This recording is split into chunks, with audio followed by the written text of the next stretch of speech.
All right, what is going on, guys? It's been a minute since I've kind of really updated you guys on what's going on and when the first track event is and like what I'm doing.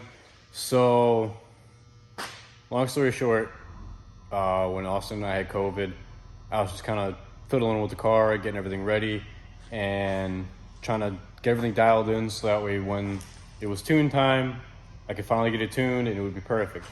Well, needless to say, I went to go fix an exhaust leak, and originally my header had one stud that had snapped. I don't know if you guys remember that in the first video or not, but I extracted it, retapped it, and after that, I put a bolt that was a little bit too long in and punctured a hole in my head. So the motor's out of the car now. This motor tomorrow, flip it upside down, put a plug in it, drill it, tap it, call it a day. Now we did this once before and it didn't work because there was oil dropping through there as he was welding, so it got brittle and weak, and there was oxidization in there because he couldn't really clean it out well, because I brought him the whole entire car with the motor in it thinking it'd be easier for me, when in reality it made it harder for him. So I'm sorry, Kyle.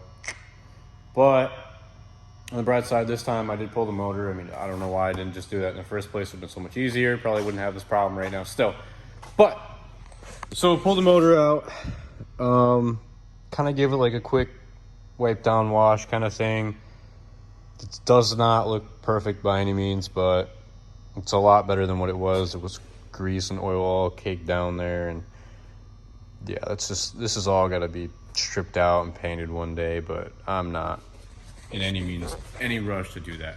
So in the meantime, I was kind of indecisive on if I wanted to just get another motor, because it'd be cheaper to just buy another EJ20X, drop it in, and then good to go, versus buying timing kit, head gaskets, all the other stuff that I would need just to swap some heads over. But it was a blessing in disguise. Somebody, one of my neighbors next door, dropped off a EJ255 to me.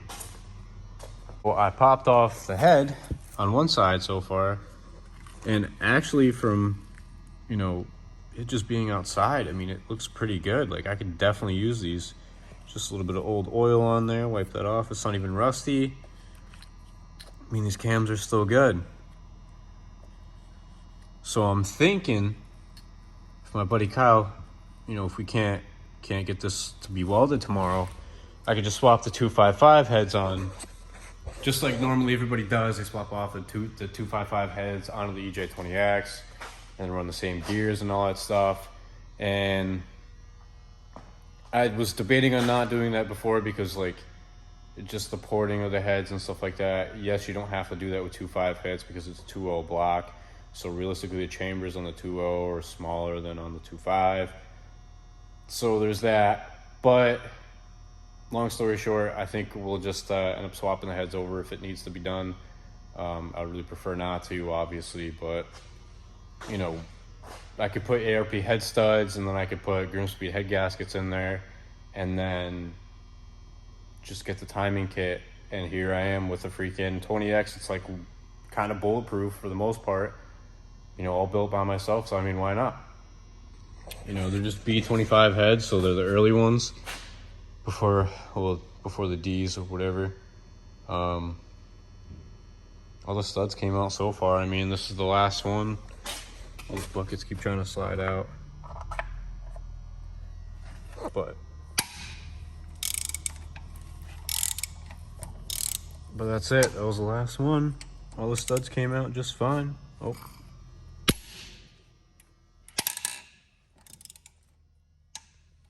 get you a man that can pop out your head studs one-handed, because I'm sloppily holding the phone around. So there's that. Yep, all those came out nice and free. So the other side didn't have any of them snap, so I was ecstatic about that. One less headache, one less problem, But that's where we are at. We still have a lot of improvements to make around here, but we've been getting there slowly and surely, just getting our tools up. I'm still waiting on a toolbox to come in. You know, I just bought that Harbor Freight with the Yukon 46-inch 9-drawer toolbox. It's honestly pretty nice for the quality and price. I'm definitely pretty happy with that purchase. But pretty much the Legacy is just all sprawled out all over the ground. So that's what she's looking like these days. But June 19th, Lime Rock, Next Gen is hosting an event. And that'll be my, I guess, first autocross in this car. And that's what our deadline is. You know, I bought the tickets before I messed up the motor. So in my head, that's my deadline, and that's when I need to be done with all this. I could just buy everything now. I could just buy another motor now, have it shipped to me. But I kind of want this little bit of a struggle that I'm having because, you know, you got to learn from your mistakes. I've never made that mistake before in over 50, 60 Subarus I've worked on. And you know, it happens. I mean, we all make mistakes. We all got to learn from them. So this is my first big mistake I've ever made in a long time. But just end up swapping that over. You know, some of these head studs are a little concerning. This one is definitely the roughest out of all of them. This came out of cylinder 2. Or the cylinder 2 section. Oh, I'm sorry, cylinder 3. This 1, 2, 3. Yeah, this side got roached out. But right there looks really good still, like fresh. Not bad. But yeah, that was a quick update. Like, comment, subscribe, stay tuned for more. I'll keep updating you as I either get the head fixed or swap heads, whatever it may be. I still need to make sure that these valves are good before I can just say, all right, they're not bent, they're not shot.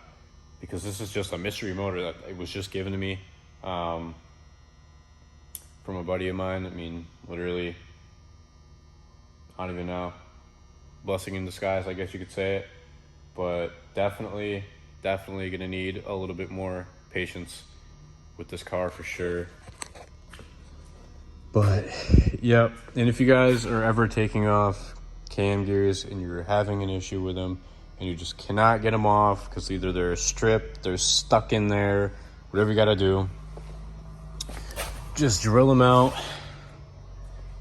As you can see, if you just drill them out, you can fit a little bigger Torx bit in there instead of a hex head, 10 millimeter, and you can actually just pop them out, no problem, no sweat. But the other 3 came out easy. I was even able to save them right there, and right there. This one gave me the biggest trouble, and that gear is kind of already shot, so I'm gonna have to find another one if I use these heads. But like I said, like, comment, subscribe, stay tuned for more content. I'll keep you guys up to date on the builds. We're gonna have some more stuff coming through in here, and we're gonna make some videos on it, specifically a Forester 6-speed swap. Pretty excited about that. We're just waiting on Jake to bring it down, but other than that, we're cooking in the new shop. We're gonna buy a lift right after this next job, put it pretty much right here. Legacy's coming out after the motor's in, she's all good. And then we can redo the floors. Because I didn't put muriatic acid down. Stupid me. So this is what it's become. I'm done, sorry. Anyways, like, comment, subscribe for the 3rd time in this video. Stay tuned. Ask away any questions you guys have. I'll answer them as much as I can. But again, you know, I have a full-time job. I do this at night, so if I don't answer you right away, please be patient. A lot of you guys message me on Instagram, on Facebook. You know, keep the questions coming. I like to help you guys out. But again, talk to you guys another time.